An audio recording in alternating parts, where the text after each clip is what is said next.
This movie is so damn cheesy, but like the melted cheesy center of a mozzarella stick, it makes you happy, warms your soul, and you just can't help but eat it up. There will probably be some spoilers ahead, so do what you will, you've been warned. So let's just jump right into it. Here is Love, Simon.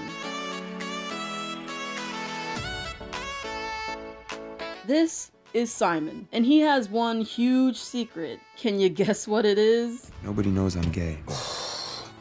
So Simon sees an anonymous blog post on their town's not Facebook from someone calling themselves Blue, stating that they're closeted and gay. Simon and Blue then start to email each other under aliases, and things become intimate between the two. Everything is going awesome, that is until Simon accidentally leaves his email chain open, and who sees it? None other than this asshole, who then blackmails Simon into helping him get a date with his friend. And thus Simon sells out his friends in order to keep his secret safe, and not only does his secret get out, but he also destroys his friendships in the process. Yay? And I have to give them a lot of props for not making a holier-than-thou gay main character with absolutely no flaws. They actually made Simon a well-rounded human being. He's a nice regular guy, who also makes mistakes and acts a little selfishly sometimes, like all teenagers do. Unfortunately, his story is not without flaws. This story would have been fine if it wasn't for this cancer. This whole blackmail plot I don't think was realistic for this situation. And I know movies aren't real life, but they should be smart enough to navigate through these real-world experiences so that there isn't an easy fix to these problems. Simon seems like an intelligent enough kid to know that if someone says, "I'm going to blackmail you," well,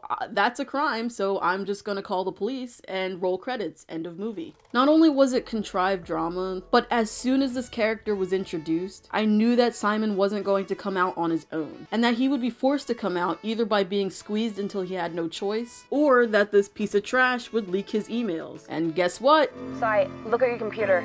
Someone leaked your emails on the school blog. The whole driving force of the movie shouldn't have been the blackmail. It should have been Simon coming to terms with himself on his own. It would have been stronger if Blue and Simon had their emails, and Simon was still trying to figure out who Blue was, and because of their relationship, simultaneously he becomes more confident in not wanting to hide anymore, causing him to want a public relationship with Blue. And the drama could have come from Simon feeling that confidence, and Blue being just as in love, but still having the fear of not wanting to come out. Then that's when Simon decides on his own to take the next step and post on Definitely Not Facebook that he's gay and uses his real name, and make his grand gesture on the Ferris wheel in hopes that Blue shows up. So now Simon isn't robbed of his first coming out experience because of a convenient plot point, and he would have learned and grew on his own and came out stronger for it. And another positive, you wouldn't have to deal with this dish rag. Between Buster Bluth having absolutely no purpose and that huge plot flaw, those were my only two big cons about this movie, and they were balanced out by some really great parts to make up for them. What I love about this movie is that it's just another teen flick. It's kinda corny and predictable, but that's just like every other teen movie that we all grew up with.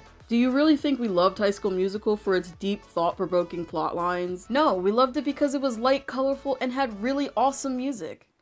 Yeah, I said it, fight me. This movie isn't trying to be anything that it's not. It's supposed to be a fun little romp. It even has a musical number, but instead of Troy and Gabriella, we get these two hot guys. Yes, I am a lesbian, but I can appreciate beauty in all people. But what this film has that a lot of those older teen movies don't, is that it really does have some deep down-to-earth moments sprinkled in throughout it. There's Simon's struggle to come out to his family even though he knows they probably will accept him. They captured the fear of it perfectly. When we come out, we're essentially laying everything on the line, risking being rejected or disowned or worse by the people we care about most. They ask a very important question in this movie. Why do we have to come out? It doesn't seem fair that only gay people have to come out. Why is straight the default? I have something I need to tell you. I like girls. You trying to kill me? I like men. I'm straight. I'm heterosexual. Oh, God, help me, Jesus. Flipping the scenario on its head is a great way to show the sheer ridiculousness of what we have to put up with because we're different. We should get to a point where we don't have to come out anymore, where being gay, bi, pan, or ace gets the same non-reaction as being straight, because it's just something that is. Though I hope we can move forward with less coming out stories, and we're able to show LGBT characters happy to exist the way they are, coming out is still very relevant right now. And though you can come out at any age in your life, being a teenager is fucking awful. And slapping a marginalized identity on top of it is the cherry on a shit cake. And this film uses Simon's parents as a catalyst to talk to its intended audience. Neither of Simon's parents reject him at all. Their utter acceptance was actually phenomenal, and almost made me shed a tear. It was so heartfelt. I need you to hear this. You are still you, Simon. But you get to exhale now, Simon. You get to be more you than you have been in a very long time.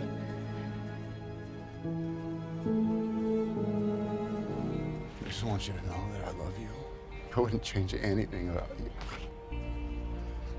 Hey, stop crying. I'm trying. I'm trying. Oh, God. Come here.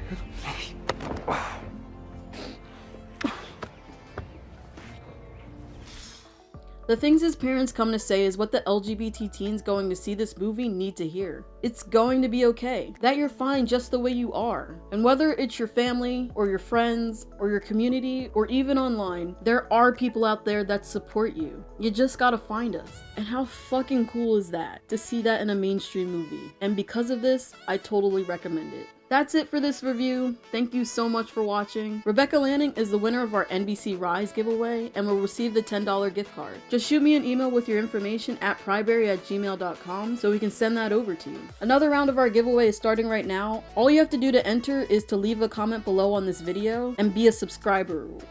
Wait a minute. We've hit over 600 subscribers? This is so fucking cool. That is just...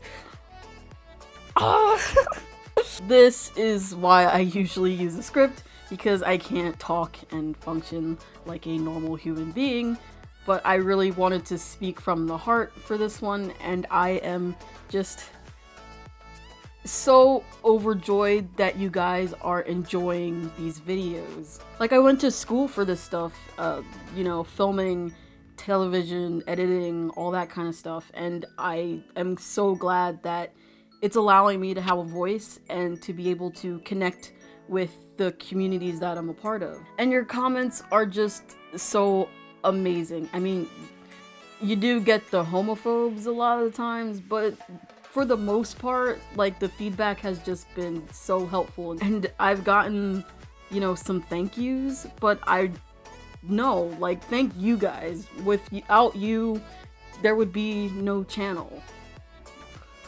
Again, this is why I use a script. I hope that I can keep making you guys proud and entertained. And as always, just if you have any ideas as to what you'd like to see, just shoot me a shout out and let me know. So we've reached 600 subscribers, and I think it's time we do a big giveaway again. So how about this? I'll pick 6 winners for every 100 that we've acquired, and each of you will get one of these t-shirts of your choosing. Here's to 600 more, and until next time, I'm Jess. See you later.